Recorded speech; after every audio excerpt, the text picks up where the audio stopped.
Komuna Labinot Mal ka organizuar protestën e radhës me qëllim kundërshtimin e bashkimit me Bashkinë Elbasan. Kryekomunari Qani Xhafa shpreh se Labinot Mal, Labinot Fushë dhe Polis duhet të jenë një njësi më vete pasi nuk kanë asnjë afrim me Bashkinë Qendër. Jemi kundër dhe do të vazhdojmë të protestojmë siç e kemi bërë deri tani. Ne banorët e komunave Labinot Mal, Labinot Fushë, Polis, të bashkuar sot në një protestë paqësore, kundërshtojmë me forcë variantin për ndarjen e re administrative territoriale, ku komunat tonë i bashkangjiten Bashkisë Elbasan dhe disa komuna të tjera të Elbasanit.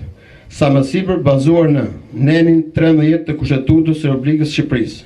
Qeverisja vendore në Republikën e Shqipërisë ngrihet në bazë të parimit të decentralizimit të pushtetit dhe ushtrohet sipas parimit të autonomisë vendore dhe nenit i 108 fraksion 2 saksionon se ndarjet administrative territoriale të njësive të qeverisjes vendore caktohen me ligj e mbi bazën e nevojave e të interesave të përbashkëta ekonomike dhe të traditës historike, kufit e tyre nuk mund të ndryshohen pa marrë më parë mendimi i popullsisë që banon në to. Protestuesit theksojnë se do të bojkotojnë zgjedhjet. Protesta u zhvillua në qendër të komunës Labinot Mal dhe morën pjesë me 10 banorë dhe drejtues të njësive vendore.